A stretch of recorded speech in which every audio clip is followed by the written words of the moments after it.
Now and across the CBS News senior national security correspondent Charlie D'Agata at the Pentagon, gathering new information on all of this. Charlie, what's the latest from your point of view? Yeah, well, Errol, since we last spoke, I can now confirm, according to defense officials, U.S. forces have been involved in defending against that Iranian attack, or attacks, I should say. U.S. forces are currently defending against Iranian-launched missiles targeting Israel.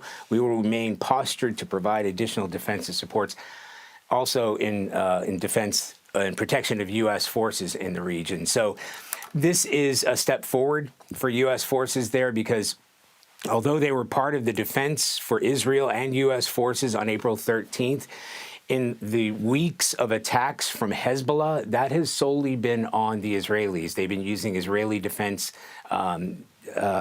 mechanisms to stop Hezbollah rockets from doing any serious or significant damage. So it's been Israel's defense systems that have been intercepting. There has been some sharing in terms of intelligence and surveillance and reconnaissance, but not in terms of, they would call it here, going kinetic, actually firing weapons at other weapons in order to intercept them. What we don't know exactly is where those weapons were fired from, but I can tell you there are a number of destroyers in the Eastern Mediterranean that are positioned to and have been used in the past to intercept weapons like we saw.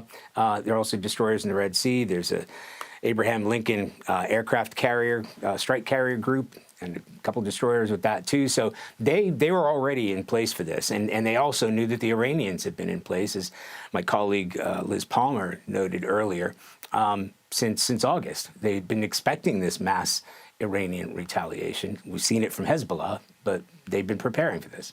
And Charlie, that's kind of the micro picture at this moment, but you've done extensive reporting throughout the region, and earlier we had a map kind of showing U.S. assets in the region. Help us understand the other Iranian-backed militant groups which have targeted U.S. assets in recent days and months, because that's also a part of the U.S. decision to not just defend Israel, but to defend itself and its interests in the region. Errol, it's a big part of the consideration. I'm told here all the time, now that I'm new here, this is a planning organization. You know, they plan for all sorts of contingencies. And many people are surprised when I tell them how many U.S. troops are operating in that region. 40,000 U.S. troops across the region. Many, many more when you consider all the aircraft and ships and vessels. Submarine is in the region. There's a reason that they're there, but it also means that they get targeted. And as you alluded to, you have Iranian-backed Houthis who've been targeting U.S. naval ships in addition to commercial ships in the Red Sea, and the United States has engaged. They've had to shoot down a barrage of cruise missiles and drones even in the past week. Additionally, as Mr. McMaster was just saying, U.S. troops have been targeted more than 150 times since October. So these are U.S. troops that are based either in Iraq or Syria or throughout the Middle East, some overt, some covert, but they've been targeted by Iranian-backed militias. In the past, there has been some retaliation, most importantly if anybody is hurt in those attacks or there's any serious damage. But there is a significant U.S. military footprint in that region, far from just in the defense of Israel, but just in terms of American interests alone. There is also one perception, understanding that Iran launched a similar surprise attack on Israel in April. None of those missiles hit, it seems, their intended target. And this appeared to be 2 rounds of ballistic missiles that then ended. And of course, there was some telegraphing of this earlier today, because U.S. intelligence was at least publicly warning this attack was imminent. Was this then a sign, a signal from Iran to Israel, and less so an effort to create incredible damage?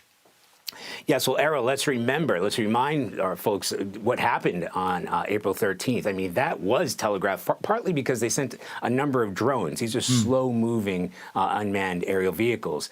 That absolutely telegraphed that it was on the way, and there was intelligence that they picked up. When we talk to people here, whether there was a sort of, whether it had been orchestrated or whether there were back channels, I'm always driven away from that narrative, that necessarily isn't how it unfolded. But there are very obvious steps that made the Israelis and the Americans and coalition partners aware of what was coming. and more slow-moving weapons that could have been intercepted. And we're talking about more than 300. So that was a significant attack. But as you saw those images, and as our colleagues inside Israel witnessed for themselves, these were fast-moving. I don't know from my standpoint in D.C., whether they were ballistic, but they were certainly fast-moving weapons. They were big. Iran's message is, A, we can reach you. If possible, they might even be able to overload Israelis' air defense systems. And I'm not talking about the Iron Dome. That's more in terms of rockets. I'm talking about David's Sling and Arrow 3. These are things that take care of bigger, faster-moving weapons. And yes, as we understand it so far, and here they're assessing the damage. In Israel, they're assessing the damage. It looks like most of them were intercepted. But when you intercept explosives like that, and I've seen it in Israel, I've seen it in Ukraine, those things land and they do damage because they don't land in one piece. So that in itself, you might intercept it and take out the payload, but there's a lot of damage on the ground when there's so much stuff flying around. So yes, Iran sending a message, we have that reach. That's very clear, and they can move weapons very quickly. I think the launch time to impact was about 12 minutes. It's quick enough for the Israeli defenses to try to intercept, and also, of course, for America's advanced missile defense systems to activate. But also where these rocket attacks or cruise missile attacks or ballistic missile attacks hit, you saw it all over Tel Aviv. This is way beyond anything that Hezbollah or certainly Hamas is capable of. And that's what makes them a serious threat. And now, as everybody before me has been saying, now we wait to see what Israel's reaction is going to be. And Charlie, as you were speaking, we've got a live shot of Jerusalem this evening as it moves into the late hours. And we were just looking at some footage earlier, I believe from Tel Aviv, as some of the incoming weaponry was intercepted. Iran is saying that if Iran's mission to the UN specifically is warning that if Israel retaliates, there'll be a crushing response from Iran.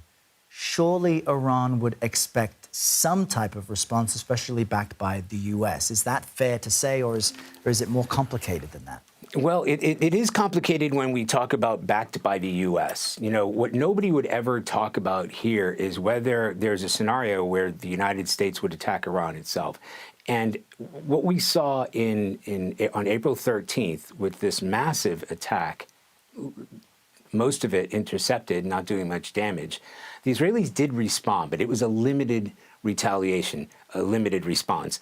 In my experience, whenever Israel is attacked in any way, like it was from the Houthis a few weeks ago or a couple of days ago, they responded and retaliated. If it comes from Hamas, if it comes from Hezbollah, absolutely, you've seen what's happened. So I can't imagine this is going to go unanswered. However, as we've been reporting here in D.C. and elsewhere, from the defense minister to the White House and National Security Council, trying to de-escalate. We are expecting to see this retaliation. They've been prepping for it as a military organization, but at the same time trying to push for diplomacy. And they also realize that diplomacy goes hand in hand with trying to find a peaceful resolution with Hezbollah. I mean, really, Iran's fighting force in order to find a resolution and diplomatic solution there in order to de-escalate. But, what we've seen is the opposite. I mean, escalate by de-escalating or de-escalate by escalating. And Hezbollah, of course, one of the most powerful armed groups in the Middle East, so a significant entity. Charlie D'Agata, always great to lean on your extensive experience and your latest reporting on this still developing story. Thanks very much. Thanks, Errol.